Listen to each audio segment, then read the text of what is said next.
Hello guys, স্বাগত Bengali home কিচেনে। আজকে আমি শেখাবো চিকেন কাটলেট কবিরাজি। এটা কলকাতার পপুলার একটা স্ট্রিট ফুড, আর এটা কিন্তু আমরা নেমন্তন্ন বাড়িতেও খেয়ে থাকি, আর এটা টি টাইম স্ন্যাক্সও বলে। আর এটা ভীষণ সহজে বাড়িতে বানানো যায়, কিছু স্টেপ যদি আমরা ঠিকঠাক মতো ফলো করি এটা খুব দারুণ টেস্টি খেতে হয়।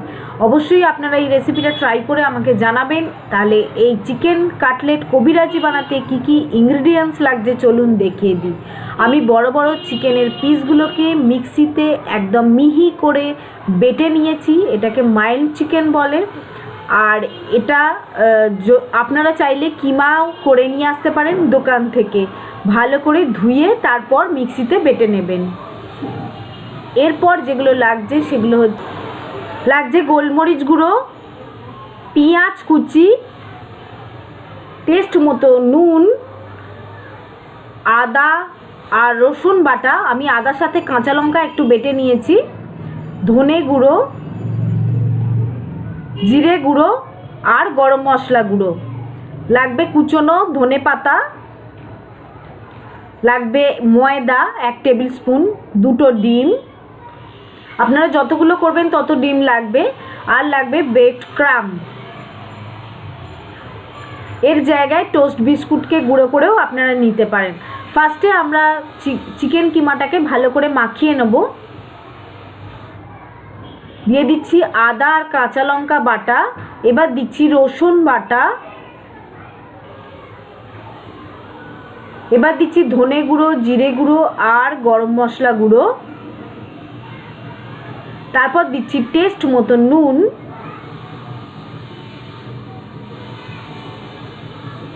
এবার দিচ্ছি গোলমরিচ গুঁড়ো,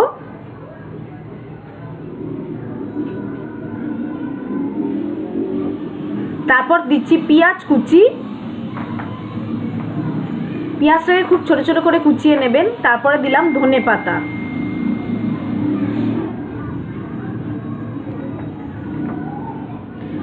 অল্প একটু তেল দিলাম, দিয়ে এবার এটাকে ভালো করে আমাদের মাখিয়ে নিতে হবে।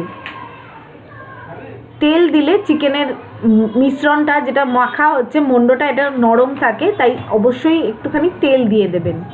তেল দিয়ে ভালো করে মাখা হয়ে গেছে। এবার এগুলো থেকে সমান সাইজের আমি কিছু বল কেটে নিচ্ছি, যাতে আমাদের বানাতে সুবিধে হয় চিকেন কাটলেটগুলো।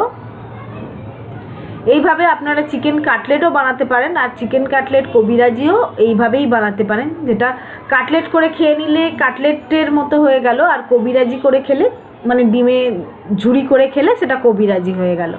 এবার একটা গোল মন্ডকে নিয়ে আমি ব্রেড ক্রামে ভিজিয়ে মাখিয়ে নিচ্ছি, নিয়ে এগুলোকে তারপরে কাটলেটের আকারে গড়ে নেব, একটু লম্বা করে আয়তক্ষেত্রের মতো।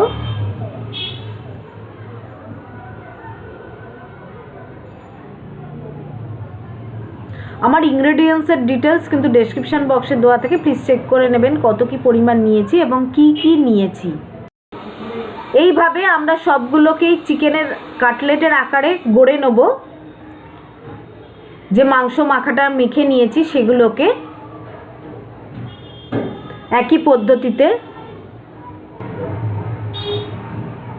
বেশি মোটা করে করবেন না, তাহলে কিন্তু ভেতরটা সেদ্ধ হতে সময় লাগবে, কারণ ভাজতে ভাজতেই আমাদের চিকেনগুলো সেদ্ধ করতে হবে, তাই কাটলেটগুলো বেশি মোটা করে করবেন না। এবার আমি ডিম নিলাম, ডিমটাকে একটু নুন দিয়ে খুব ভালো করে ফেটিয়ে নিতে হবে। তারপর কাটলেট যেরকম করে ডিমের গোলায় ডুবিয়ে আবার ব্রেড ক্রামে আমরা মাখিয়ে নেব। এইভাবে আমরা সবগুলো করে নেব। সবগুলো করে কিন্তু আমরা ফ্রিজে রেখে দেবো 10 থেকে 15 মিনিট সেট হওয়ার জন্য, যাতে যে ব্রেড ক্রামগুলো লাগিয়েছি সেগুলো আমাদের চিকেন কাটলেটের গায়ে খুব ভালোভাবে লেগে যায়, ভাজার সময় যেন খুলে না যায়। সেই জন্য ফ্রিজে কিছুক্ষণ আমাদের চিল্ড করে নিতে হবে। এইভাবে আমি সবগুলো গড়ে নেব। এইভাবে একটা থালায় আমরা এগুলোকে এরমভাবে বানিয়ে রেখে দিচ্ছি, রেখে এবার এটাকে আমরা ফ্রিজে রেখে দেবো। এইভাবে আমি সবগুলো গড়ে নিয়েছি।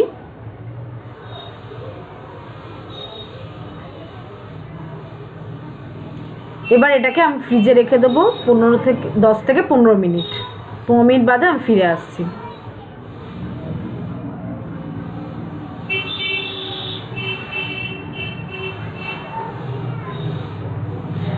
এবার আবার একটা ডিম নিয়েছি, ডিমের মধ্যে 1 টেবিল স্পুন মতো ময়দা দেবো। ময়দা দিয়ে ভালো করে ডিমটাকে ফেটিয়ে নিতে হবে।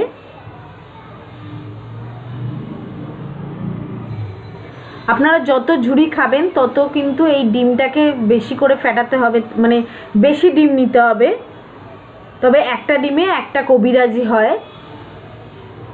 তো আগে আমরা কাটলেটগুলোকে ভেজে নেব, একটু হালকা ব্রাউন কালার হওয়া অবধি আমাদের ভেজে নিতে হবে।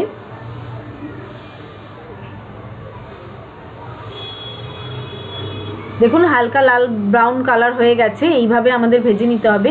এটাকে এইভাবেও কিন্তু খাওয়া যায় কাটলেট হিসেবে, এটাও কিন্তু খুব টেস্টি লাগে স্যালাড এবং সসের সাথে, আপনারা ট্রাই করতে পারেন। আর এবার কিন্তু আমি ডিমের গোলাটা ঝুড়িটা বানিয়ে নেব। ঝুড়ি বানানোর জন্য আমি এখানে তেলটা কিন্তু হাই ফ্লেমেই রাখতে হবে, আর এরমভাবে হাতের মধ্যে করে এটাকে বানাতে হবে। খুব তাড়াতাড়ি কিন্তু এই কাজটা করতে হবে, বেশি দেরি করলে কিন্তু পুড়ে যাবে। আর গ্যাস কমালে কিন্তু ডিম বেশি তেল টেনে নেবে, তখন তেল বজবজে হয়ে যাবে, তাই জন্য এটা হাই ফ্লেমেই কিন্তু করতে হবে। আবার ওই ভাজা কাটলেটটাকেই আমি আবার ডিমের গোলায় ডুবিয়ে এবার এই ডিমের ঝুড়িগুলো কাটলেটের ওপরে দিয়ে দিচ্ছি, দিয়ে এটাকে হালকা একটু ব্রাউন কালার হয়ে গেলেই আমরা তুলে নেব। এটা কিন্তু অবশ্যই গ্যাস বাড়িয়ে করবেন, না হলে খুব তেল টানে, তখন আর খেতে পারবেন না, গা গুলোবে। তাই জন্য হাই ফ্লেমেই করবেন, খুব তাড়াতাড়ি কিন্তু এটা ব্রাউন হয়ে যায়, তাই গ্যাস ছেড়ে চলে যাবেন না, অবশ্যই নজর করে করবেন। আমার এই রেসিপিটা আপনাদের কেমন লাগলো অতি অবশ্যই জানাবেন। এই রেসিপিটা নিয়ে যদি আপনাদের কোনো প্রশ্ন থাকে সেটাও আমাকে কমেন্টস বক্সে করবেন, আমি তার অ্যান্সার দিয়ে দেবো। এটা আমার ভাজা হয়ে গেছে, আমি এটাকে তুলে নিলাম। আর এর জন্য কিন্তু একটু মোটা ধরনের কড়া ইউজ করবেন। আমি এটাকে জালির ওপরে তুললাম যাতে এক্সট্রা তেলটা আমার ঝরে যায়। এটা আমি সস আর স্যালাডের সাথে পরিবেশন করেছি। আপনারা অবশ্যই এই রেসিপিটা ট্রাই করবেন, আর এই রেসিপিটা কেমন হলো আমাকে কমেন্টস বক্সে জানাবেন। এই রেসিপিটা যদি আপনাদের ভালো লেগে থাকে অবশ্যই লাইক এবং শেয়ার করবেন। নতুন নতুন ভিউয়ার্সদের বলছি, আমার এই রেসিপিটা যদি তোমাদের ভালো লেগে থাকে অবশ্যই আমার চ্যানেলটাকে সাবস্ক্রাইব করবে। টাটা বন্ধুরা।